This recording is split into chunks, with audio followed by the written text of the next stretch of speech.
మనం బౌద్ధం గురించి చెప్పుకుంటున్నాం కదా. ఇప్పుడు బౌద్ధ తత్వం ఏంటంటే కర్మ సిద్ధాంతమే మూల స్తంభం. విశ్వమంతా కర్మ సిద్ధాంతం పైనే ఆధారపడి ఉంది. కార్యకారణ సంబంధము గల గొప్ప సూత్రం కనిపిస్తుంది.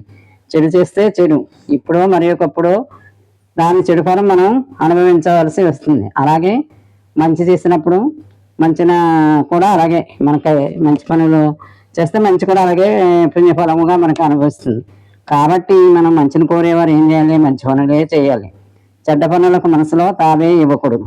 ఇంత మాత్రం వలనే కర్మ మానవుని అదృష్ట భాగ్యమని, భగవంతుడే మన భాగ్యమునకు కారకుడని భావించరాదు. జరిగినది ఏదో జరిగింది, దాని గురించి విచారిస్తే లాభం ఏమి లేదు. ఇకనైనా మనం మంచి పనులు చేసి భవిష్యత్తును చక్కదిద్దుకోవాలి కూడా. భవిష్యత్తు చక్కదిద్దుకుని మనం మంచి పనులు చేయడానికి పూనుకోవాలి. జన్మలు కర్మల ద్వారానే జరుగుతాయి. మనం ఎటు ఏ కర్మలు చేస్తామో అలాంటి జన్మలే వస్తాయి. ఆ వాసనలు మనం ఇప్పుడు మానవ దేహంతో ఉన్నా కూడా మనలో జంతు లక్షణాలు, రాక్షస లక్షణాలు ఇవన్నీ ఎందుకు వస్తున్నాయంటే మనం గతంలో ఆ జన్మలో ఉన్నామన్నమాట. అలాగే మనకి ఇప్పుడు కూడా కనిపిస్తూ ఉంటాయి మనలో ఆ గుణాలు.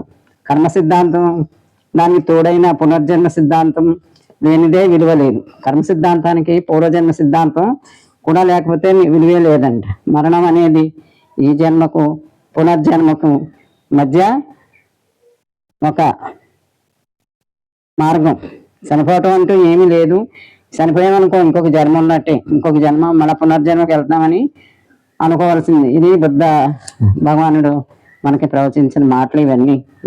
అందుకని మనం ఎలా ఉండాలంటే మంచిగా మన కర్మలు మంచి కర్మలు చేసుకుంటూ మంచిని పెంచుకుంటూ మంచి దారి ఏర్పరచుకోవాలి. మనం అదే మిగులుతుంది. చెడు కర్మలు చేస్తే చెడు తెలిసింది కదా. అంత కర్మల్ని చేసేటప్పుడు మనం విచారించుకుని ఆలోచించుకుని చేయాలి. చెడు పనులకు ముందు వెళ్ళకూడదు. మంచి పనులు వెంటనే చేయాలి. చెడుని ఆలోచించి ఇది వద్దు మనకనే అనిపించుకునేలాగా మనం చేయాలి. అలాగేనా ప్రతి క్షణము మనల్ని